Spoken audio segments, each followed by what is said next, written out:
Welcome to the art and science of difficult conversations. I'm Chris. And I'm Lucy, and we love having difficult conversations.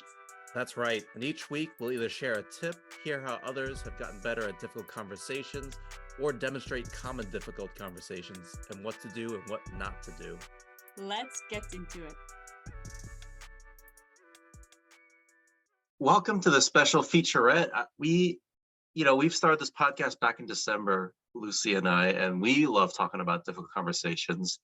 And I think one of the cool things is sometimes when people give us feedback on the stuff we're sharing, the ideas we have.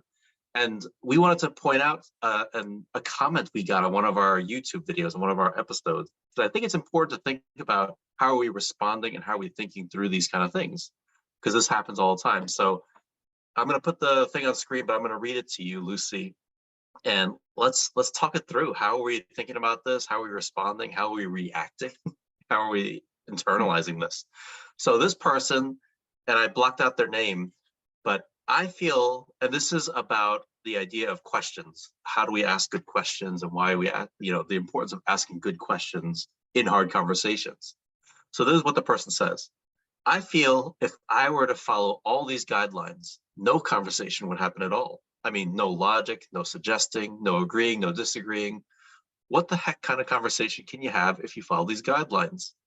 A very bland and unproductive conversation.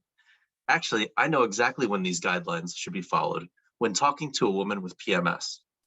During their period, they are 100% emotion and 0% logic, and the arguments happen over absolutely nothing. So that's when these guidelines will actually save you from digging yourself deeper into their wrath. And these conversations, being based on absolutely nothing other than how she feels, have nothing useful to produce anyway. Lucy, I'm seeing you, I see your reaction. And I know we talked about this when we first got this comment. What are you thinking? What are you feeling when you hear this and read this? That's a great question. It was a little triggering, to be honest, when I read it the first time, and also hearing it now. There is the initial reaction of resistance, and then my trained response of, I need to calm myself down and really listen what's happening and give some empathy to the person. Mm-hmm.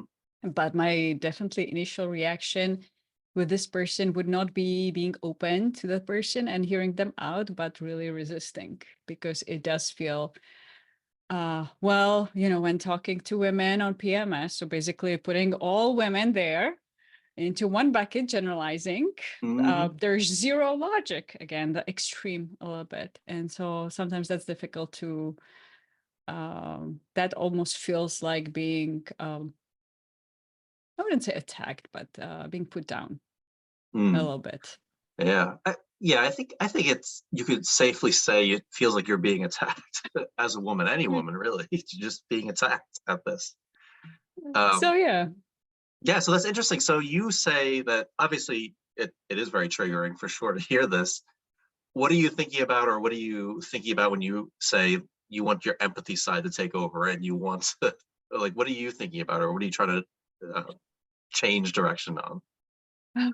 So I guess what helps me process my emotions, and where the empathy can help me feel a little bit different than upset and anger. And if let's say I cannot remove myself from that person, I definitely, if somebody's talking to me like that, I definitely don't want to have further conversations with them unless I really have to figure it out. So if I have to, then I would say I really want to first understand where they're coming from and have the empathy. So from this person, it seems they're probably upset, irritated. I would say maybe they've tried. They are so logical. They see logic everywhere. And that could be their strength, very logical thinking. Unfortunately, there is a big part of us that's emotional, and emotions actually really impact us, how we treat ourselves, how we interact with others. And I would say this person, just like any strength, sabotage us. This person's strengths that's trying to see logic in everything and kind of belittling the emotions is really actually getting in the way of their communication with others. Just like it's getting in the way, even with me trying to connect here. Well, and there's nothing wrong with emotion, right?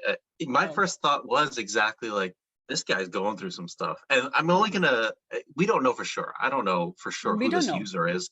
I'm Yes. gonna assume this is a guy that's saying this, Yes. right? I think it's fair to say it's probably a guy that's saying this. My first thought was like, this guy's going through some stuff, or he's gone through some stuff. So he's like like this Yes. is really He's triggering. So upset. Yes. something has happened to him in a And conversation multiple times. He's like, I'm over it, no more emotion. yep. Which is funny because he says like you need to have logic, you need to have suggestions, and the whole comment is emotional. It's really about Exactly. I am emotionally upset at this situation.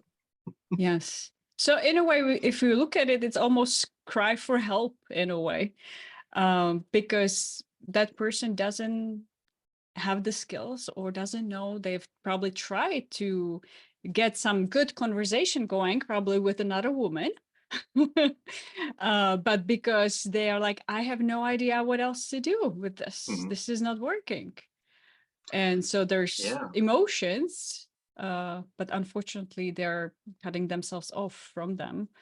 And it's even ironic when they say no emotions should be there or zero, all logic. But actually, as you've mentioned, the comment is very emotional.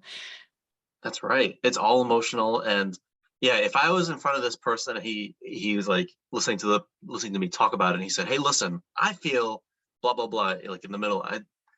If as long as it wasn't a group, I wouldn't want to call him out in the middle of a group.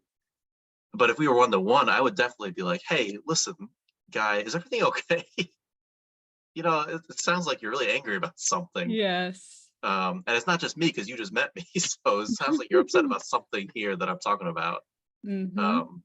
Especially because he's the one that brings this up about women with PMS and on their period. And like I didn't bring this up. So No. something's going on. Like you're really thinking about this. You're really going through it. Yep. In my course, I actually talk about this a lot, is you got to practice having difficult conversations somehow, right? And when you're practicing, it's actually very hard to get into that emotional mindset of like, if you're triggered, because in real life, it's a role play, you're practicing. So the other person's not going to purposely try to upset you unless you're working with me or you and we're trying to upset you.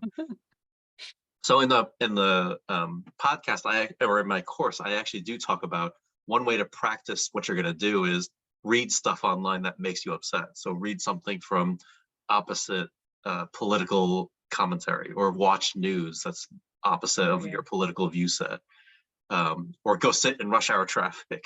But put yourself in situations where it's low stakes, but you are going to still be triggered, and practice. What are you going to think about? How are you going to calm yourself down so you can even think through what is the other person trying to say? What is being unsaid? What's going on beneath the surface? But yeah, it's actually a great way to figure out, how do I practice being more empathic? I love that. And it's a great practice for me, for myself, just reading that, hearing it, seeing, okay, I'm noticing my natural response, then calming myself down, processing that. What am I feeling? How does the other person feel? Kind of having really empathy and try to understand where they're coming from. And yeah, it's like a mental fitness practice. We start on smaller, lighter weights, and then that builds up the muscle. So then when we are really in a real face-to-face interaction, we already have that muscle built up. So it will be Exactly. easier for us to kind of refocus, recenter, take a deep breath rather than and wait before we respond. Yep, Yeah. exactly. And good news, because I have invited him to join us on this podcast now for you to talk to and have a conversation with. Wonderful. That'd be wild, right? I am open. So Wild. if you are listening to us, please send us a message and I'm happy to have a conversation with you. I might be taking some deep breaths during, but As we all should I'm be up for anyway. the challenge. Well, to all our listeners, listen, please feel free to continue sharing your thoughts with us. We're always happy to have this conversation. And again, emotions, we might get annoyed, we might get upset, and that's normal. We're all human. So hopefully this is helpful for you to think about in terms of how are you going to respond to really difficult thoughts from other people. Or triggering, anything that is basically triggering for us. Different things can be triggering for different people. And as Chris said, any comment, any feedback from you is a gift for us. If it's positive, we're going to celebrate and be happy.